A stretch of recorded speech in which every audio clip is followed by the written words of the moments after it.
everyone. Welcome or welcome back to Novel Idea. My name is Dia, and today I have a kind of mid-year freak out tag. I didn't have answers for everything in the freak out tag, so I'm just going to tell you about my top fiction reads so far, and next video I'll tell you about my top nonfiction reads so far in the first 6 months of the year. Okay, let's get started. So I'm not going to do these in any particular order except for the number one, and I'll tell you about it last.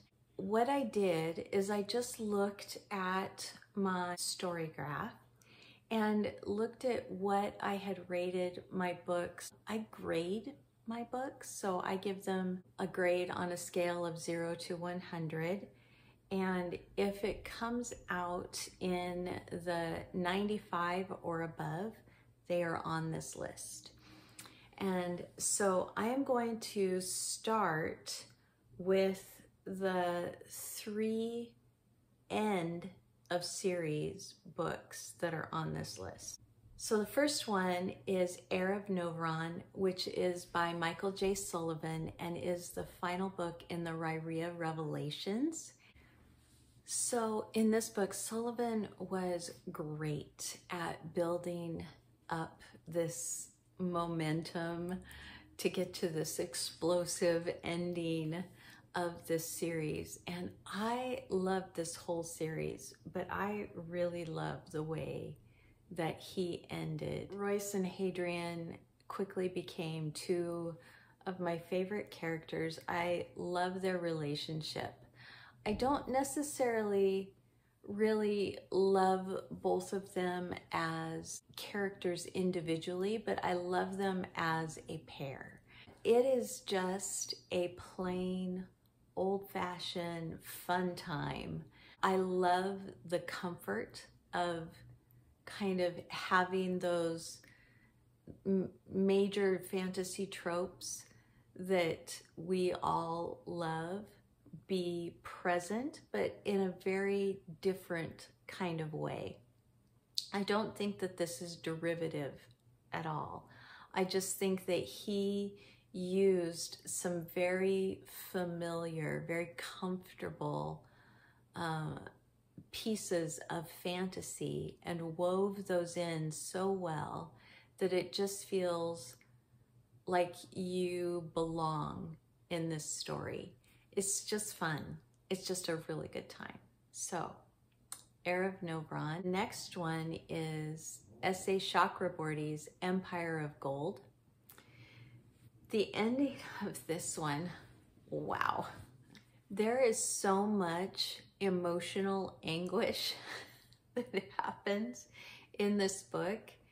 You kind of have to step back and just take a beat before you can even talk about it. I love that S.A. Chakraborty doesn't shy away from the fact that these characters have family members and ancestors that have committed great atrocities, and they themselves have not been a part of it. However, they still have to pay for what their ancestors have done. And we have beloved characters that we hurt and have that same anguish for as they are having to pay for the sins of the forefathers, so to speak. But the way that she brings about the end was genius. And what she decides to do and how she decides to put things into play in a way that is healing for this land is, it had me wanting her as president. I was ready to have Shannon Chakraborty for president. The final book that was the final in a series that is on this list is Megan Whalen Turner's The Return of the Thief. So this series is set in kind of a classical antiquity kind of setting, and every book is from a different character's perspective. I would have thought that there would have been some discontinuity as a result of that, and she does not allow that to happen. I think that this series is very much a technical wonder. There are so many moving parts and so many moving pieces, and it just has to work so perfectly together, and it's powered by intrigue and emotion, and there is such a coming together of everything that I can't say enough about this series. I loved it so much. And I think that the main character in the first book, if you do not give it enough time, you will not want to go on in the series, because the main character in the first book is unlikable.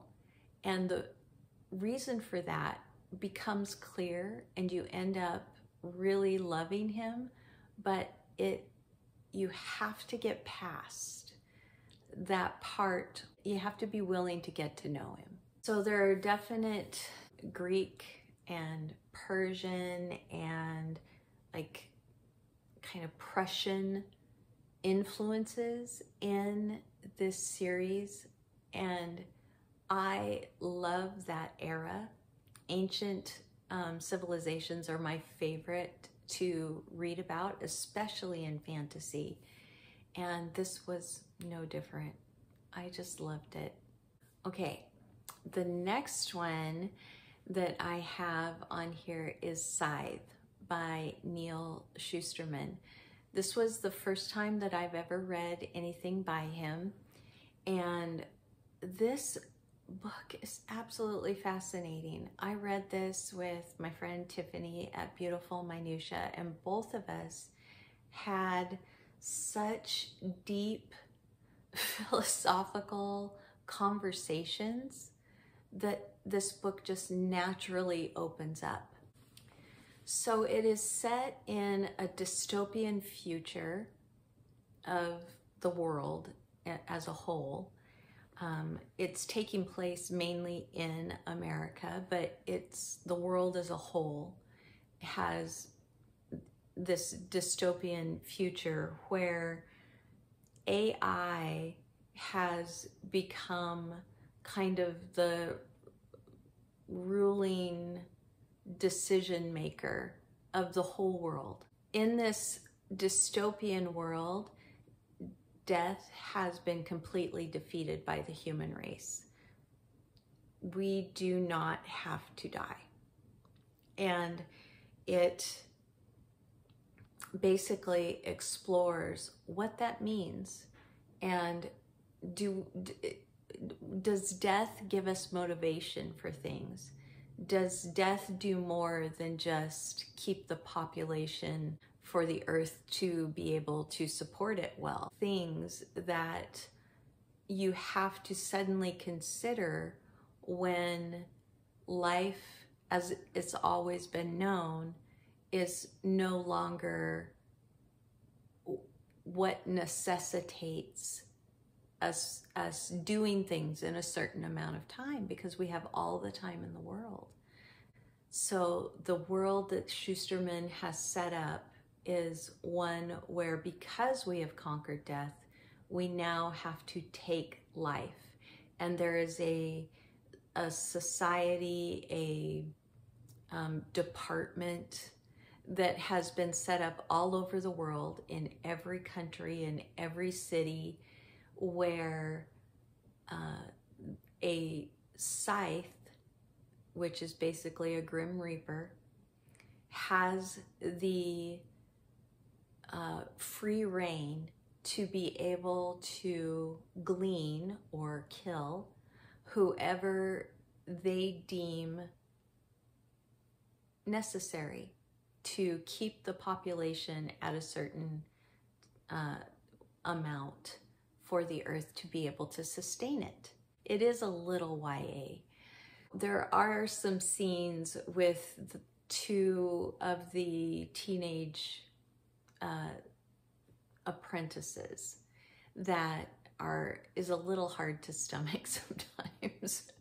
It wasn't too spicy, so to speak. But anyway, yes, Scythe by Neal Shusterman was one of my top reads so far. The next one is Babettes Feast, and this is by Isak Dinesen, who is also Karen Blixen.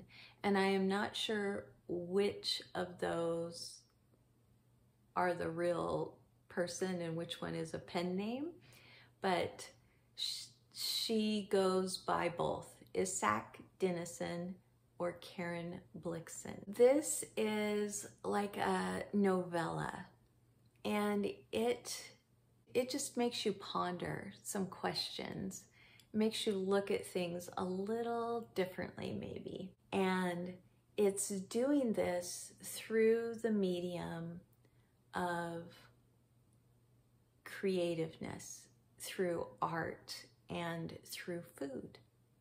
So this is a very removed community of a religious group of people, and we are with two sisters who, at the outset of war, have a woman that shows up on their doorstep with the recommendation of somebody that they had known from prior years.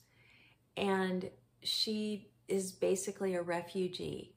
And they take her in, and the note that is sent with her from their friend says, by the way, she cooks. And so they, being religious and things, have a very strict diet of what they can eat and what they can't. And so they ask her to cook for them a certain way. And after many years of this woman living with them and being in their home and cooking for them, she has become family. And the war finishes and she doesn't leave, but she finds out that she has won a lottery of some sort and has quite a bit of money coming to her.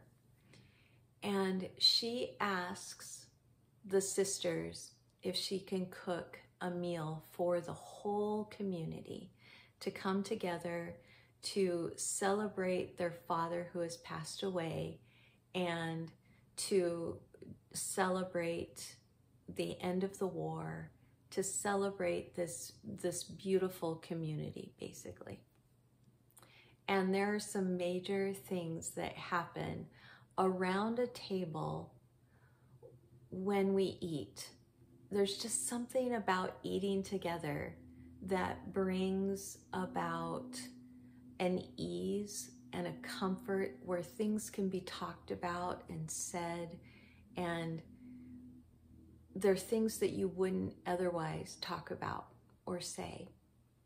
And so this book just basically explores what happens around this table for this community, and a couple of people that are outside of the community but are also a part of it in a way.